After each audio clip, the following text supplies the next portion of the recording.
Oh, hello, this is Tak Chung from Walk with Tak. Welcome to my YouTube channel. If you enjoyed this video, please like, subscribe, and share.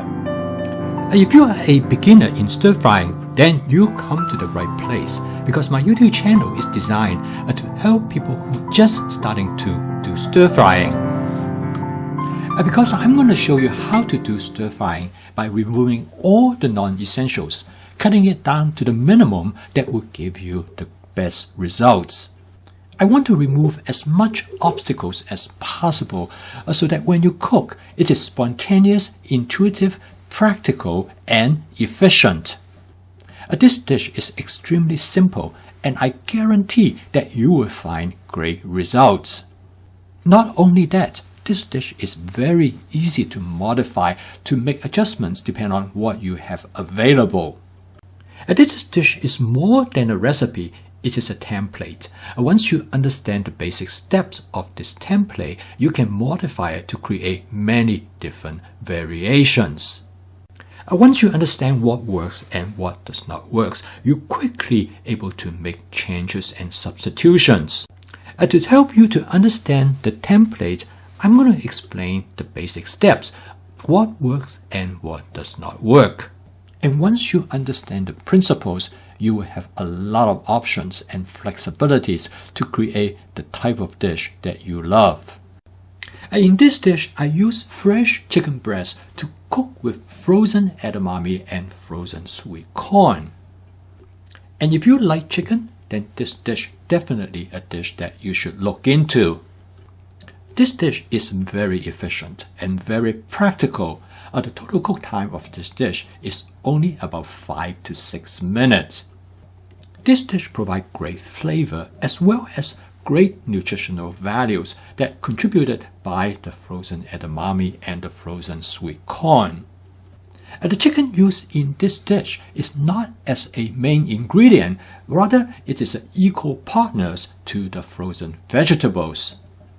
The frozen vegetables provide great convenience. All you have to do is to remove them from the freezer by adding them directly to the wok. In order to make this dish as efficient as possible to cook, it is essential that you prep the chicken in advance.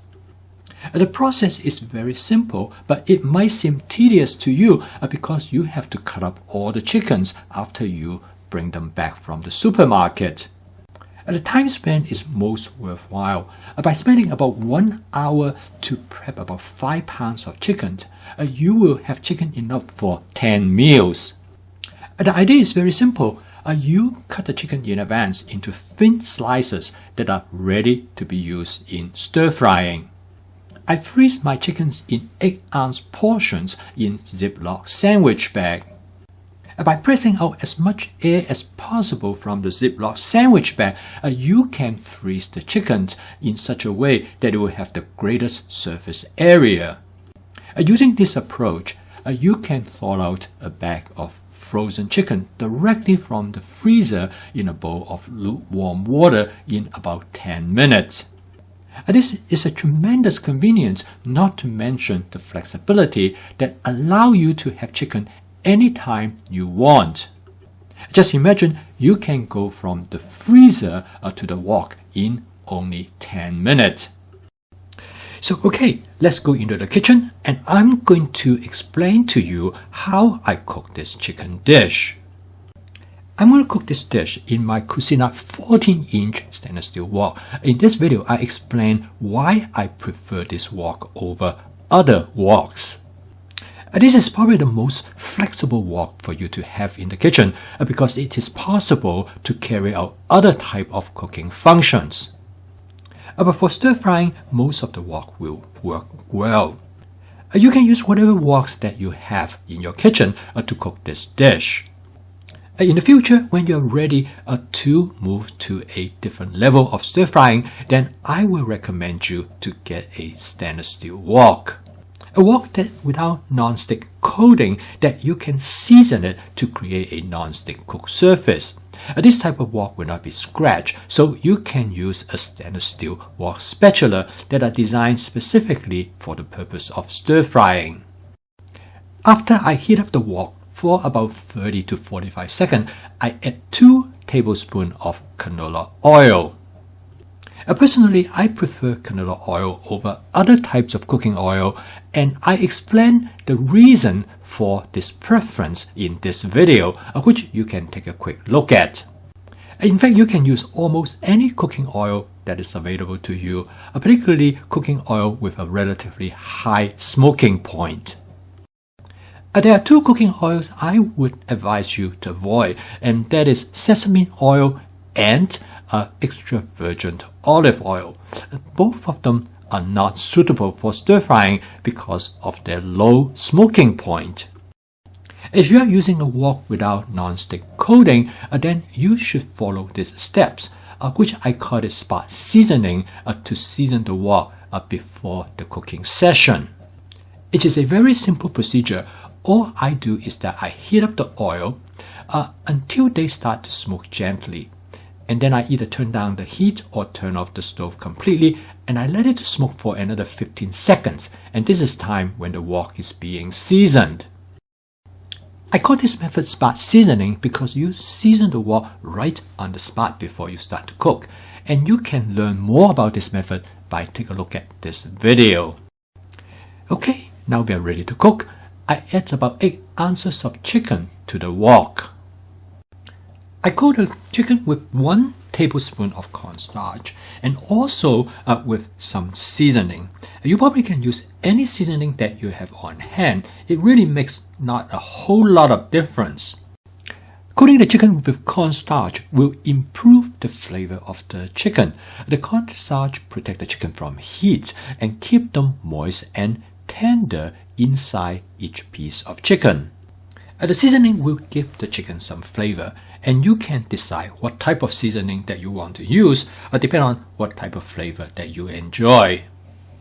To cook this dish, I use 1 package of chicken, which is about 8 ounces, just the right amount for 2 of us.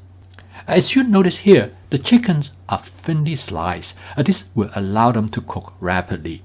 They are just about the right size. They're about bite size, not too large, but not too small. This will give the chicken the best flavor and also will make them stand out in the dish. You notice that there are some browning on the surface of the chicken. This is due to the cornstarch coating. The slight charring of the chicken on the surface gives them great flavor. By now, the chicken is probably about 70% done. This is the time I'm going to add the frozen corn and frozen edamame to the wok. They go directly from the freezer to the wok. This actually is the best way to thaw them out and to give them the best texture and flavor.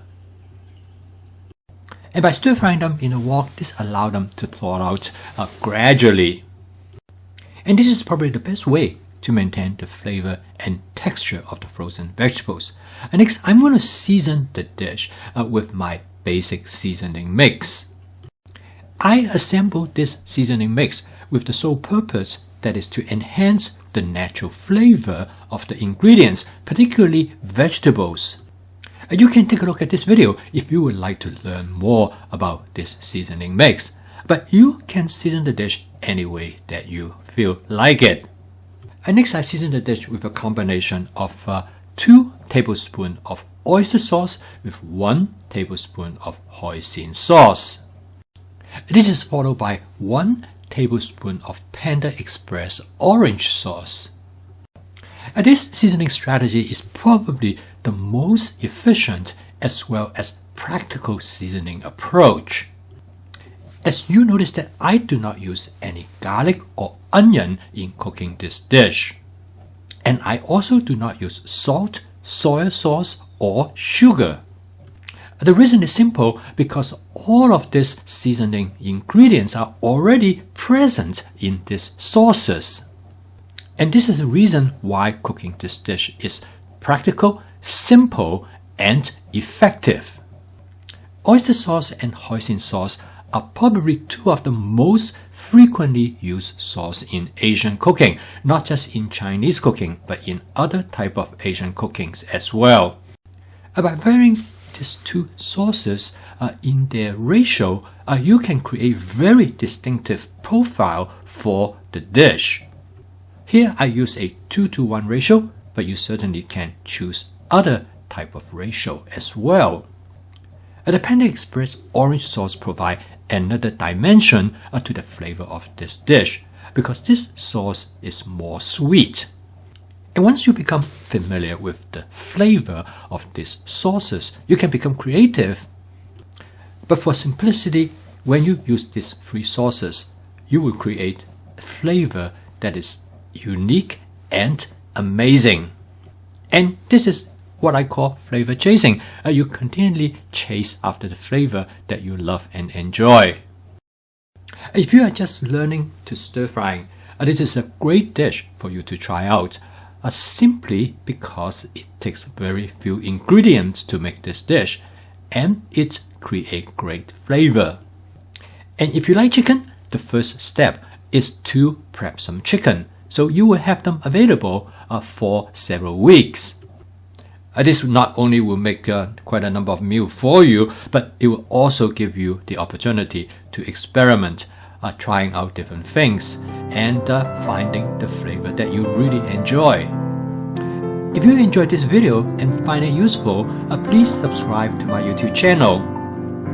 I post a video each day on my fast cooking system to help people make home cooking as part of their daily routines. And so keep on cooking. I will see you tomorrow.